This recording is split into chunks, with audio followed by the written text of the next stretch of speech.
فلسطین کا مقتل اور مذہبی مقدمات۔ مذہب اپنے جوہر میں اخروی اور اپنے وجود میں اخلاقی۔ اس سے مراد کیا ہے؟ مذہبی آدمی کا ہر قدم اس فکر کے تحت اٹھتا ہے کہ کل جب خدا کے حضور پیشی ہو تو وہ سرخرو ٹھہرے اور دائمی خسارے سے محفوظ رہے۔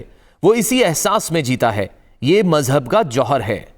دوسری طرف انسان ایک وجود رکھتا ہے۔ یہ وجود حیاتیاتی بھی ہے اور اخلاقی بھی۔ حیاتیاتی اعتبار سے وہ جانتا ہے کہ بقا کے لیے کس سامان کی ضرورت ہے۔ یہ علم اس کے داخل میں ہے جو ہر جاندار کو عطا ہوا ہے۔ انسان کے داخل سے مگر ایک اور آواز بھی اٹھتی ہے۔ انسان کے داخل سے مگر ایک اور آواز بھی اٹھتی ہے جو اسے بتاتی ہے کہ خیر کیا ہے اور شر کیا ہے۔ یہ اس کے اخلاقی وجود ہونے کی دلیل ہے۔ دوسرے جاندار اس سے محروم ہیں۔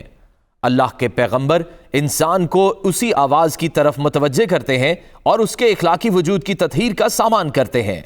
مذہب اگر سیاست میں یا معاشرت میں مداخلت کرتا ہے تو اسی مقدمے کے ساتھ یہ انسان ہی ہے جو سیاستدان ہے، وہی ہے جو سماجی ادارے قائم کرتا ہے۔ مذہب اسے بتاتا ہے کہ اس دنیا میں اپنی بقا اور زندگی کو منظم بنانے کے لیے وہ جو قدم اٹھائے مذہب کے اس مقدمے کو سامنے رکھے۔ وہ متنبہ رہے کہ مذہب کسی گروہی عصیبت کا نام نہیں، یہ پروردگار کی ہدایت ہے۔ یہ اسے آخرت کا مرکز بناتا اور اس کے اخلاقی وجود کی پاکیزگی کا اہتمام کرتا ہے۔ انسان اس بات کو اکثر بھلا دیتا ہے۔ کبھی اس پر گروہی عصیبت غالب آ جاتی ہے اور کبھی شخصی مفاد۔ وہ گروہ کی محبت میں سب کچھ جائز اور اسے مذہب کا مطالبہ سمجھتا ہے۔ ذاتی مفاد کے لیے کی جانے والی سعی و جہد کو جہاد فی سبیل اللہ قرار دیتا ہے۔ اسی لیے انسان کو تذکیر کی ضرورت ہوتی ہے۔ اللہ کے پیغمبر اسی کے لیے آتے ہیں۔ حضرت مسیح نے بنی اسرائیل میں یہی ذمہ داری ادا کی۔ جو یہ گمان رکھتے تھے وہ دین موسوی پر قائم ہے۔ سیدنا محمد صلی اللہ علیہ وآلہ وسلم نے یہ ذمہ داری ایک سطح پر عربوں کے لیے سر انجام دی جو اس غلط فہمی میں مبتلا تھے کہ وہ دین ابراہیمی پر کھڑے ہیں۔ چونکہ آپ صلی اللہ علیہ وآلہ وسلم اللہ کے آخری نبی اور رسول تھے، اس لیے آپ نے عالمی پیمانے پر حق کی شہادت دی۔ یہ آپ کی دعوت کی دوسری سطح تھی۔ اللہ نے آپ صلی اللہ علیہ وآلہ وسلم کے بعد یہ کام اب امت کو سونپا ہے کہ وہ دوسروں پر حق کی شہادت دے۔ طریقہ یہ بتایا کہ ہر قوم میں سے کچھ لوگ اٹھیں جو دین سیکھیں اور پھر انظار کریں۔ یہ مقدمہ تو سب کے لیے قابل فہم ہے کہ مذہب کا پیغام جوہری طور پر آخرت سے متعلق ہے، مگر اس باب میں وضاحت کی ضرورت ہے کہ وجودی اعتبار سے مذہب کا مقدمہ اخلاقی کیسے ہے۔ مذہب چند اخلاقی اقدار سے وابستگی کو لازم قرار دیتا ہے۔ ایک فرد جب خود کو مذہبی کہتا ہے تو یہ اس کا شعوری فیصلہ ہے۔ کسی مادی سدوزیاں یا گروہی اور شخصی مفاد کی بجائے ان اخلاقی اقدار کے پابند ہوں گے، ان اخلاقی اقدار کے پابند ہوں گے جن کا احساس میرے داخل میں ہے اور جن کی یاد دہانی اللہ کے پیغمبر کراتے ہیں۔ مثال کے طور پر اللہ کی آخری کتاب یہ کہتی ہے کہ تم کو ہر صورت میں عدل اور انصاف پر کھڑا رہنا ہے، یہاں تک کہ کسی گروہ کے ساتھ دشمنی بھی تمہیں عدل سے نہ ہٹا سکے۔ اللہ کے آخری رسول سیدنا محمد صلی اللہ علیہ وآلہ وسلم نے مسلمان بھائی کی مدد کے لیے فرمایا، وہ ظالم ہو یا مظلوم، ظالم کی مدد یہ ہے کہ اسے ظلم سے روکا جائے۔ اسی طرح مسلح اقدام کے لیے ایک جماعتی نظم یا ریاست کو ضروری کہا۔ تصادم ناگزیر ہو جائے تو محارب اور غیر محارب میں تمیز کرنے کی ہدایت کی۔ مذہب کو اس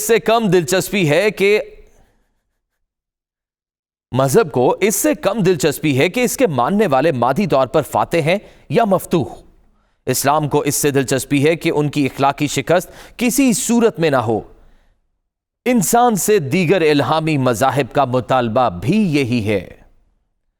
اپنی اس اخلاقی حساسیت کی بنا پر ظلم مذہب کے لیے قابل قبول نہیں ہے۔ وہ اپنے ماننے والوں کو ظلم کے خلاف آواز اٹھانے کی ہدایت کرتا ہے۔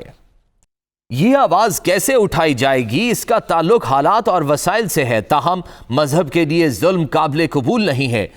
وہ جس اخلاقی وجود کی بات کرتا ہے وہ ظلم کو سند جواز دے کر باقی نہیں رہتا۔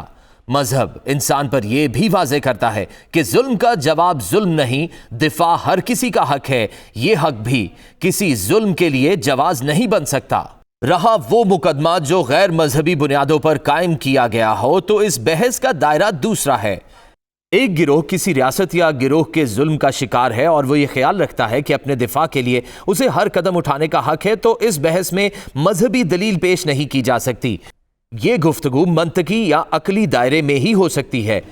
وہ سمجھتا ہے کہ مخالف ریاست کا طیارہ اغوا کر کے ہم اپنا مقصد حاصل کر سکتے ہیں، تو اس دلیل کا جائزہ عقل اور منطق کی بنیاد پر لیا جائے گا۔ مذہبی دلائل کا مطلب مذہب کے ماخذ سے دلیل لینا ہے۔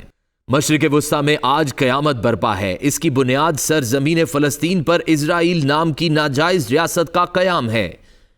یہ اس ظلم کی اساس ہے جو اب ایک مسلسل عمل ہے۔